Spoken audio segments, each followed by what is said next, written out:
Today on an all-new Dr. Phil, they accuse his ex-wife Did she tell the boys she was not going to live? She has.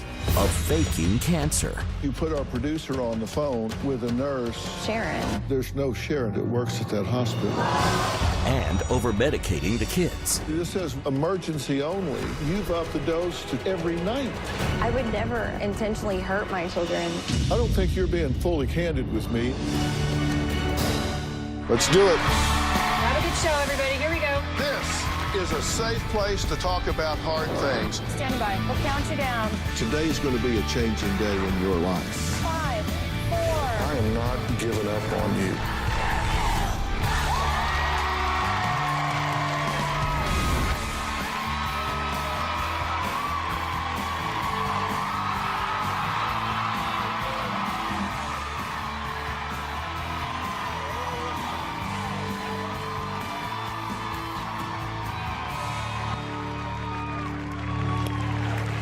Amber wrote to me with a problem that I'm sure many can relate to. She says she cannot stand her husband's ex-wife and accuses her of alienating her from the children. Sound familiar? Yeah, all too familiar. Well, the similarities will probably end there because the accusations get a lot more serious. Amber also believes her husband's ex, Carrie, has Munchausen's and Munchausen by proxy. I'll explain as we go along. She claims Carrie is over-medicating the boys, and they have missed at least 71 days of school in 1 year due to mom's lack of parenting. But that's not all. Amber claims Carrie is controlling, narcissistic, and unstable, and has even faked her own cancer.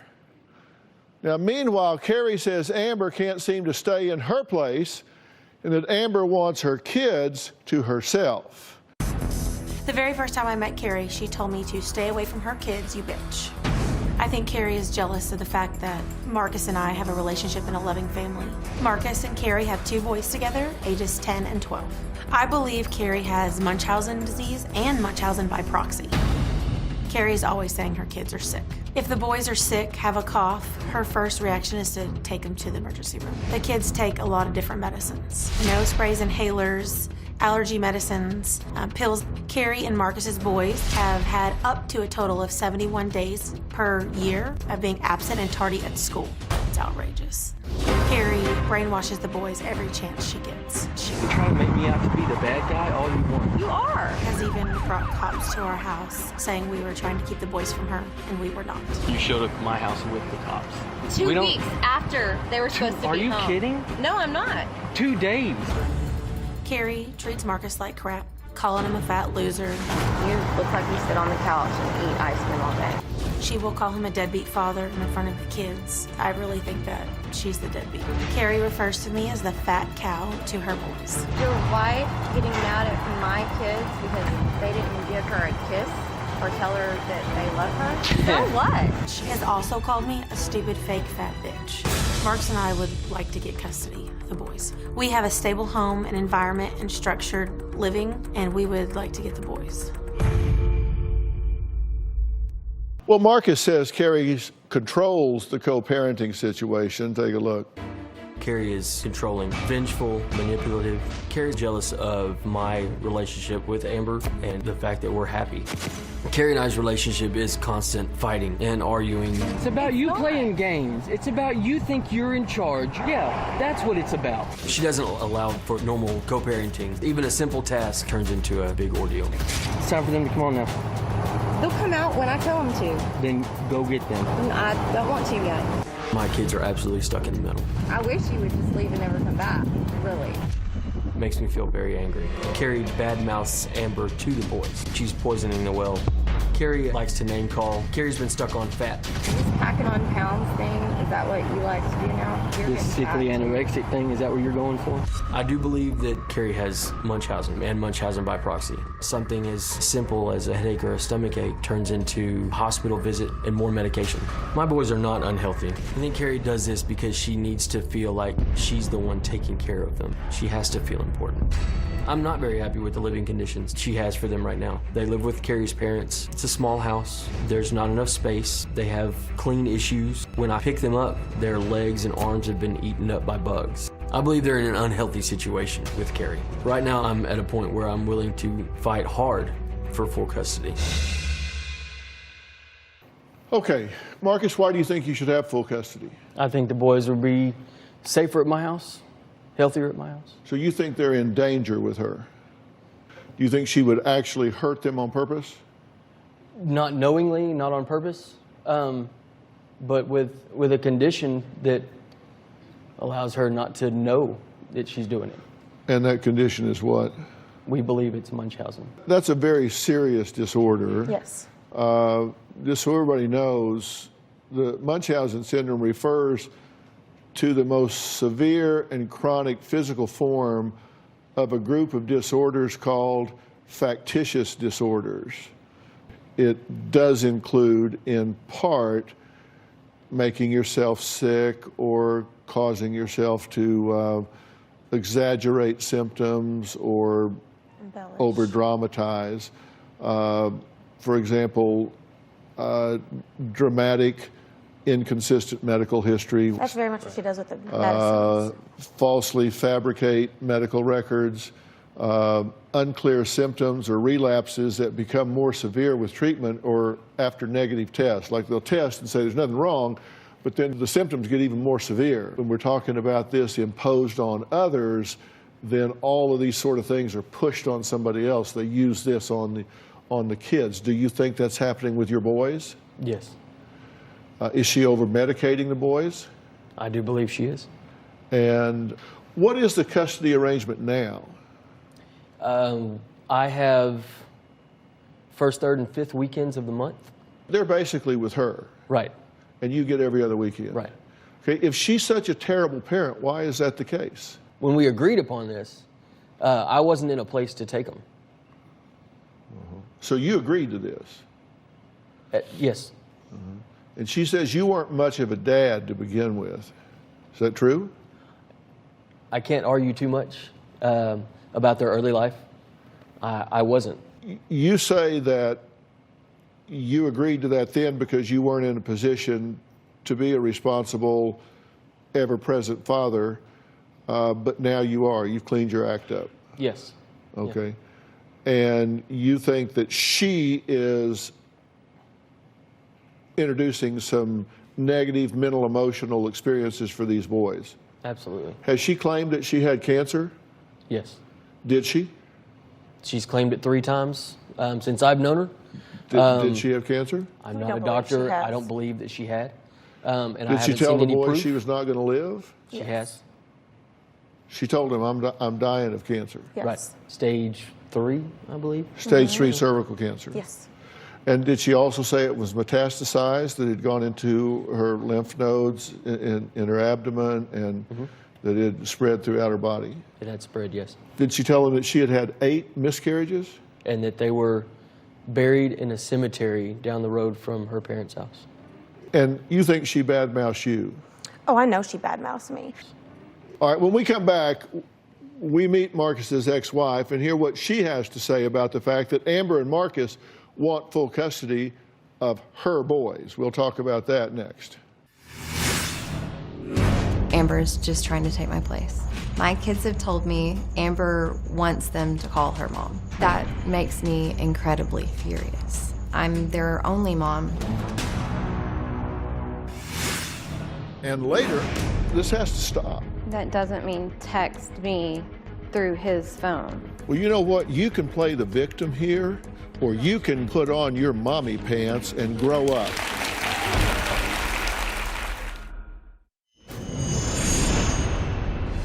Carrie claims that she stuck my son with an EpiPen in the middle of the night, and she had never done it before.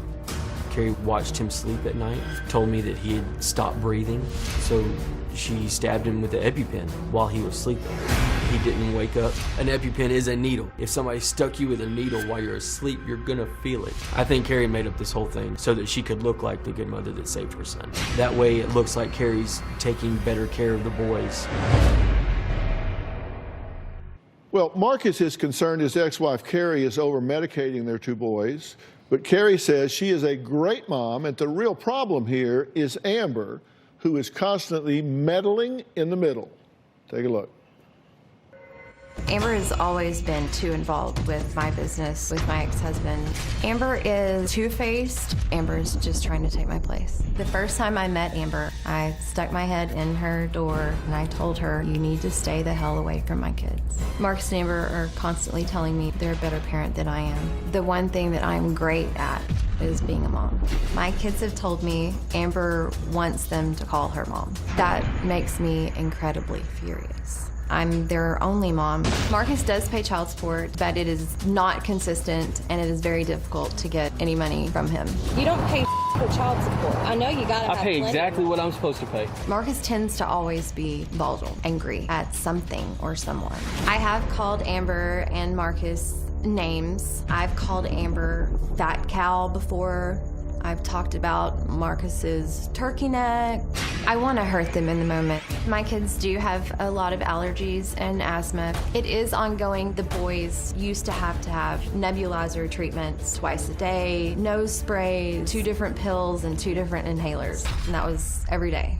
I've always been on top of all their medications and dosage. I take them to just about all of their doctor's appointments. I take that responsibility very seriously. Amber has told me that my children are her children. I do believe that Amber would love to get my kids to herself, and that is definitely over my dead body. There is no way that I will ever let that happen.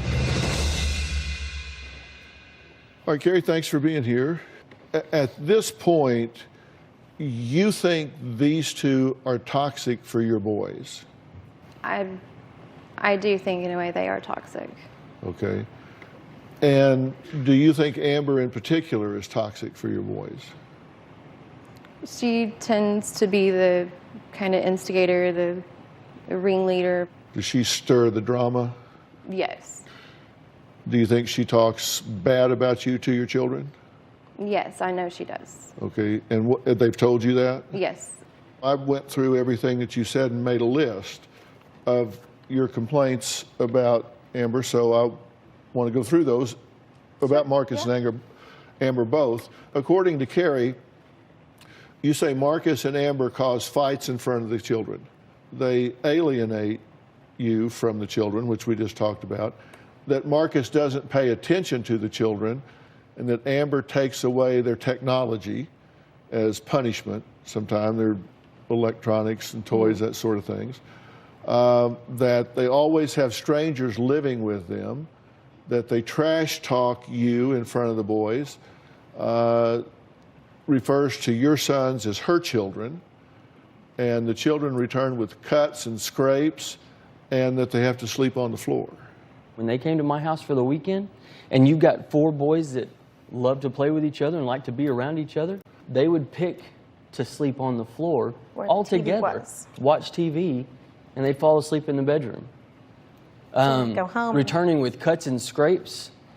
Never. They're boys, they play on their bikes and they're having fun with friends that live in our neighborhood. As far as the strangers, there are no strangers living in my home. One was my biological brother for about 4 to 6 months, and the other one was a friend from Europe that we brought here from a mission trip that we took in March. We do not talk trash about Carrie. We will talk to the boys with them about Carrie. It's like the instance they told me that Carrie said, I'm not their stepmom and technically not part of their family. We had a discussion about it because that's not right. I am their stepmom. You know, we heard you say that you wanted her to stay out of your boys' lives. In the beginning, when I first found out about Amber, I was dating Marcus. He was coming. Y'all divorced in 09, and I'm y'all aware of separated in that. 07. And we were dating. That was 2011. Okay. He was coming to my house every other weekend and staying with me. So, yeah, it disturbed me because I was like, who is this woman? And so I did say that. I said, you need to stay away from my kids. You guys had an exchange with regard to custody. Let's take a look at this. I wish you would just leave and never come back, really. I just wish you would leave and never come back. Okay, it makes sense now. That was one of those little, me and Marcus having an argument and him videotaping, you know, you cut me down and cut me down. You know, Like when I get told how bad of a dad I am, how bad of a father I am. It's always two how on I one. handle my situation. It is always 2 on 1, always. Coming up, Amber says that she does not believe that Carrie battled cancer in 2012 and that she faked it for attention. Carrie says, not true. We're going to talk about that, and we're going to talk about the children's health when we come back. You have had cancer 3 times. You put our producer on the phone with a nurse, Sharon Hodges. She confirmed ovarian cancer. Well, we had one more question, so we called back to that hospital and asked for Sharon Hodges. In December of 2012, Carrie claimed to have stage 3 cervical cancer and claimed cancer was in her lymph nodes in her abdomen. She did throw herself a party. She called it her cancer party. Hair today, gone tomorrow kind of thing. Carrie went as far as to shave her head and her boys' heads. She was healed quickly. I do not believe Carrie had cancer. I think Carrie did it for attention. She likes the drama, all eyes on her. I think she needs that. You have had cancer Yes. 3 times. I had it 2009. There was, it was a precancerous cells. It was stage 0 at that point. We had a hysterectomy done then. Then in 2012, I had a laparoscopic procedure where the rest of my ovaries and tubes and some lymph nodes and omentum was removed. Well, originally you said it was 2007. 5507. 7 was the first. Yes. Your next bout was in 2012. Yes. That's when you had chemo and radiation. Yes. And that's when you lost your hair. Yes. And you shaved your head. Yes, we did. We asked you about this when we talked to you earlier, and here's what you had to say. So you've had some health issues? Yes, I've had some health issues in the past. What happened? What were your health issues? I had precancerous cells, cervical. When we let me try that again. So you had really cancer? At that time, we think it was just the precancer at that point, but then about 4 years later, I ended up. How do I even go about that? I'm sorry.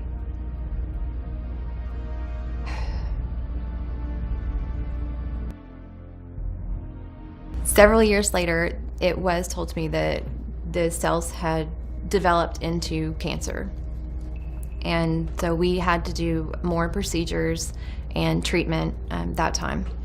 And at that time, I did lose my hair, and it was a very scary, emotional time in my life. But you didn't lose your hair, you shaved your head. Well, I shaved my head so I wouldn't have the big clumps of hair falling out. Well, you said you lost your hair, but you didn't. You shaved your head. In the beginning, I shaved my head to where my hair was very short, yes.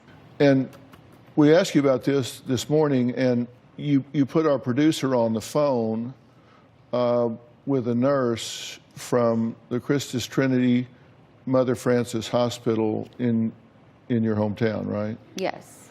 Sharon Hodges. Yes. Who's a nurse there. Was she involved in your treatment? Yes, I knew her from having visits there. So when you had your surgery and your chemo and your radiation, she treated you? Well, she was one of the nurses there. And so the producer talked to her, and she told the producer that you went through cancer treatment, several months of chemo in 2012, and confirmed ovarian cancer. We asked for Sharon's work email so we can also get an email confirmation, and she wouldn't do that. She said she was worried that she would get in trouble.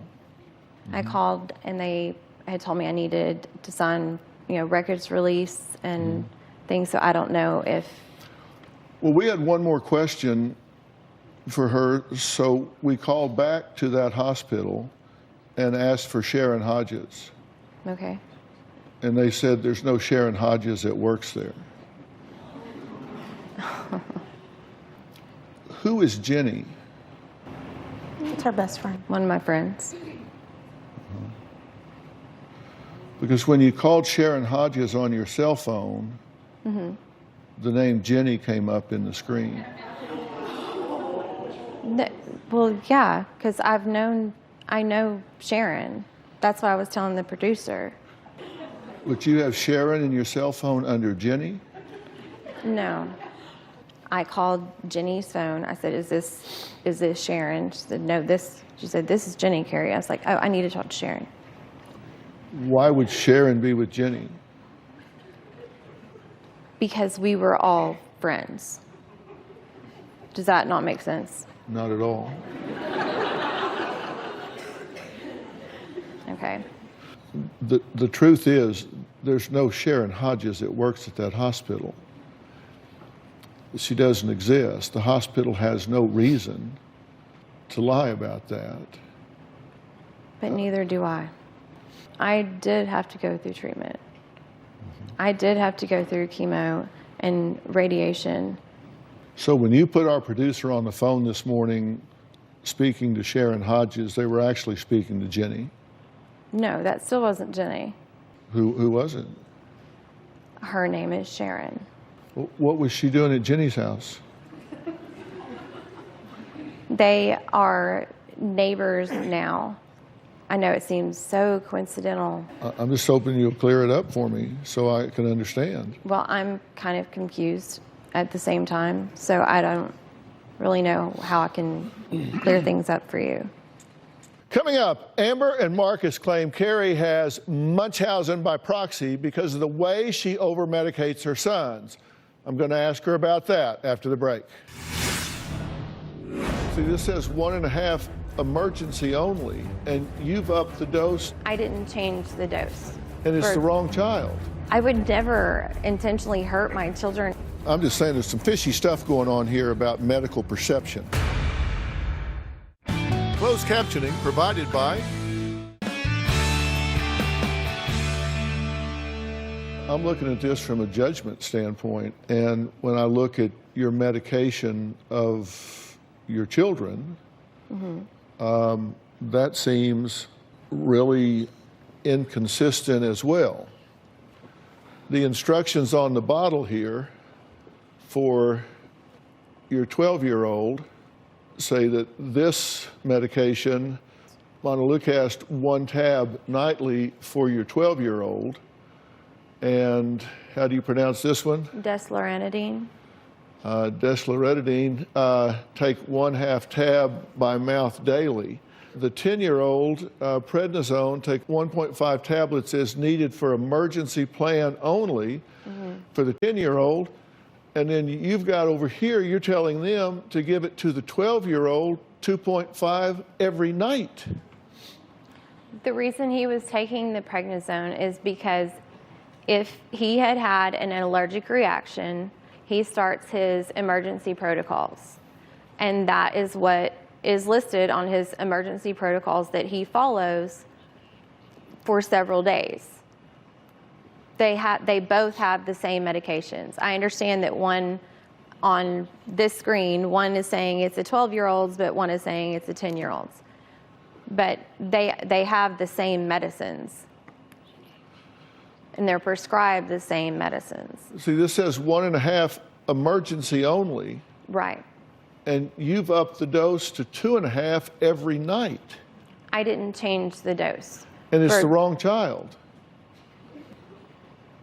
Right, it's a different child, it's a different dose.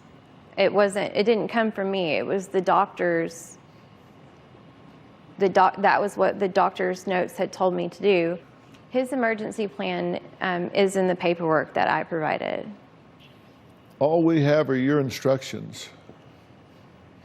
That's all you gave us. And then the bottles, which are different from what you say to do. I would never intentionally hurt my children or over-medicate as... Well, I think you would do what you thought was the right thing to do. I don't think you would hurt your children on purpose. Don't hear me saying that, because I'm not. I understand that. But, you know, I'm not... I'm just saying there's some fishy stuff going on here about medical perception. I'm not going to mess with my children's medications. My kids are my entire world, and they're all I have. I'm concerned about the conduct the three of you are having with regard to this tug-of-war and fighting in front of the children. And we have some examples of that. This is what the kids are subject to. You can try to make me out to be the bad guy all you want. You are. You showed up at my house with the cops. 2 weeks after they were supposed to be home. Are you kidding? No, I'm not. 2 days. You look like you sit on the couch and eat ice cream all day. Is this packing on pounds thing, is that what you like to do now? This sickly anorexic thing, is that what you're going for? It's time for them to come on now. They'll come out when I tell them to. Then go get them. I don't want to yet. I wish you would just leave and never come back, really. Just how are Marcus and Carrie's boys being impacted by their parents' constant fighting? We're going to hear what they have to say next.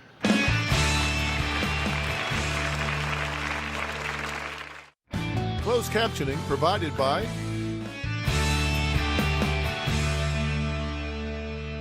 Well, Carrie says Marcus and Amber will get custody of her boys, quote, over her dead body.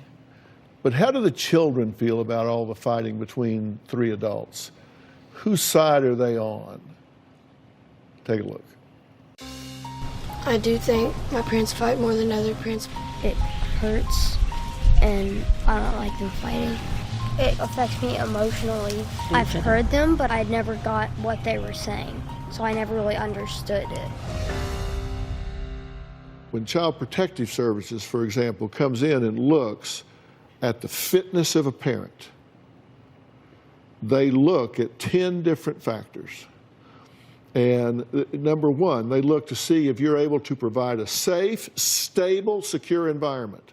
That's mentally, emotionally, physically, all of that. Are you able to do that? Do you maintain a loving, stable, consistent, and nurturing relationship with the child? Are you attending to the daily needs of the child, such as feeding, clothing, and physical care? Do you attend to the adequate education for the child? Are you providing for the financial support of the child, the ability to identify and prioritize their needs ahead of your own? Do you empathize with and meet the child's needs? Do you have any ability to regulate your impulses and emotions instead of just letting them fly and just no impulse control? Can you assist them in developing and maintaining appropriate interpersonal relationships? Do you exercise appropriate judgment regarding their welfare? And I guarantee you, if I go through here and grade y'all's paper, you get about a D-. This has to stop. I agree. This has to stop. Your role in this is the hardest of all. What you can do is support him in fathering his children. She's the mother, he's the father, you support the father. And in so doing, you support the mother because they should be on the same set of values and principles in raising these children. Sure. That doesn't mean text me through his phone. Are you not listening? Yes, sir, I am.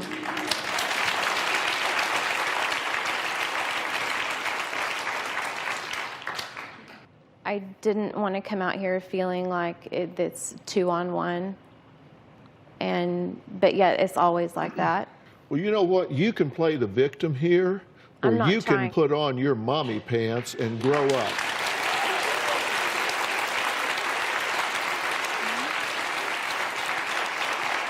Because you keep this erratic victim behavior up, and you're going to wind up losing your children. And that needs not to happen. You need to grow up, and you need to deal with these children in a mature fashion. And you have not been forthcoming with me, and I am trying to be as supportive as you as I can be. And you need to hear what I'm telling you. You need to hear what I'm telling you. There is nobody working harder for you right now in this room than me. And you need to hear me, because I know what's around the next corner if you don't stop what you're doing and start doing what you need to be doing. We'll be right back.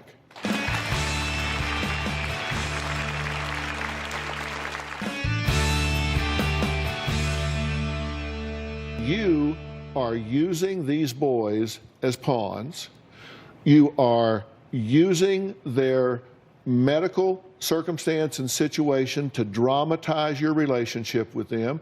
You're using your own medical situation to dramatize your life and your situation.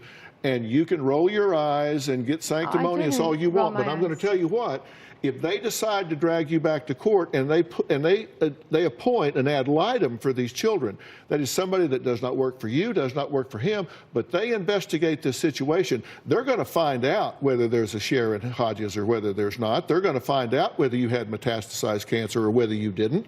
They're going to bring all of that to bear, and the truth is going to come out, and then somebody's going to say, this woman is not stable enough to be in the position that she is in. You don't want that to happen. What you want to happen is to work from this point forward. You don't want a lot of scrutiny right now, so you don't want to go there. What you want to do is work from this point forward. And what you want to do is not prove her wrong. What you want to do is say, let's behave like adults and stop arguing. You don't need to go back to court. You don't want the government in your family. You have no idea what they're going to do. Work this out between you. He's already filed papers for court. Work this out between you. You'll be so much happier if you do, believe me. That's why we wrote into the show. So please, I will get you a family counselor that will sit down and work out a co-parenting plan and tell you where the pitfalls are and how to make this work, and they will monitor it with you until you get it right. I will get you that person to do that. Will you participate in that? Absolutely. Will you participate in that? Yes, I will. Your enthusiasm is underwhelming. That's better. Coming up, a wife who says she has been home taking care of her sick husband for the past 7 years, and that has taken all of the romance out of their relationship. That story next.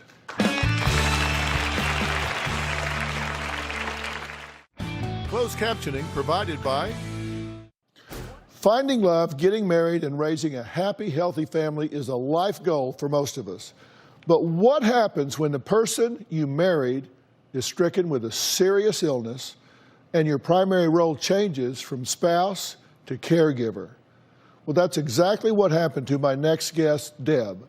She and her husband, Rodney, have been married 22 years and have 2 teenage children. Then in 2000, Rodney was diagnosed with a rare genetic disorder. Now, for the family, and especially Deb, life and marriage would never be the same. My husband, Rodney, is the love of my life. Since Rodney became ill, my relationship has changed from wife to primary caregiver. It's necessary to care for him on a daily basis in a way that I was never expecting. That looks good. What I do for Rodney on a typical day is a lot of food preparation. I also take care of his medications. I'm often overwhelmed with the day-to-day life of caregiving. Many times I feel I don't have the energy for my children's needs. It's not fair because they need me too. All right, dear, it's on the table. Got your oxygen? There really isn't a whole lot of time left for me after I care for Rodney and the kids. I really don't remember the last time I did something for myself. I am determined not to let caregiving become my sole identity. If I had a job, that would be a different scenario, but this is my job. My main concern is keeping Rodney alive on a daily basis. I will never give up on Rodney. That's what love is. Love you. Love you too. Well, joining me are Deb, as well as AARP caregiving expert and psychologist, Dr. Barry Jacobs. So welcome to both of you. Thanks for being here. So, Deb, I know this is a challenge. So what are some of the difficulties you experience as a spousal caregiver? Certainly, one of the difficulties is I was expecting a partnership. When we got married, that was what we agreed to. There's also the difficulty with intimacy. And also, there's just an awful lot of grief about the life that we lost. Dr. Jacobs, how big a problem is this in families today, the way people are living their lives? Situations like Deb are increasingly common as the American population ages. If you aren't presently a caregiver, at some point in your life, you're likely to be a caregiver, or you're likely to need a caregiver. Right. Unfortunately, spousal caregivers have it the toughest. As Deb mentioned, it's not just that the caregiving work itself is so hard, but it's that the loss of intimacy with a partner occurs very, very often. So what kind of effect can that have on the marriage? We know that the nationwide divorce rate is around 40%, but among couples dealing with serious chronic illness, that rate is certainly higher. So is there something people like Deb can do to help them feel less alone and less stressed? Absolutely. So AARP has a toll-free helpline for caregivers to call Monday through Friday, 7 a.m. to 11 p.m. Eastern Time, to provide information and resources. And there's a great website specifically for spousal caregivers, wellspouse.org. And when they call or go to that website, what are they going to get? They're going to be able to get information about local resources in their community, as well as just to hear an understanding voice about the kinds of things that spousal caregivers go through. Okay. I think it's so important that you've got to take care of yourself and prioritize, right? I know that sounds like a cliche. It's very difficult. Well, I know it's difficult. You know, this is something that Robin talks about a lot.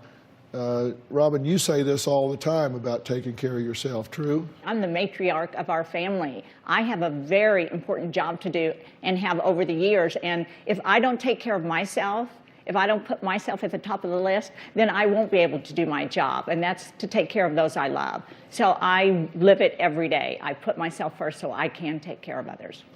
And, you know, sometimes you can feel selfish doing that, but you really can't. And you can't give away what you don't have. That's true, too. And if you let yourself become emotionally bankrupt, if all you ever do are make withdrawals, and you don't ever take time to make deposits back into that account that you can wind up being emotionally bankrupt, and then you just don't have it. Also physically sick. That also happens to people. Absolutely.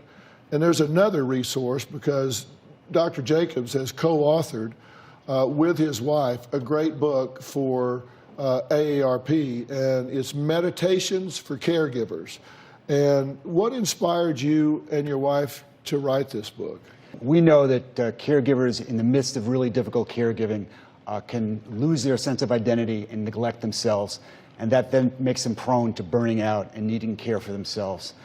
So we decided to write a book that would provide inspiration and emotional motivation for caregivers to help minimize the strains and maximize the possible gains of taking care of a loved one. Look, this book has stories of hope, advice on ways to minimize stress, and suggestions on how to bring joy and relief to a difficult situation. It's like you have to make an appointment with yourself. You've got to make that appointment, set that time aside, where it's meditation, relaxation, whatever you've got to do, you've got to set that time aside for yourself. It's not easy. No, it's not easy, but it is easy to lose yourself. Yeah, it is. Listen, if you or someone you know is taking care of a sick or older loved one, there are resources and help out there. Now, one of the best places to start is aarp.org/caregiving. Now, they have an online caregiving community you can chat with, and aarp.org is a great website in general. I strongly recommend it for anyone, and it doesn't matter what age you are. And audience, because Dr. Jacobs said, if you're not caring for a loved one today, you probably will at some point. Everyone in the audience is going home with a copy of his AARP book, Meditations for Caregivers. All right? I want to thank all of my guests today, and a special thanks to AARP and Dr. Barry Jacobs. Thank you so much. We'll see you next time. Deb, thank you so much.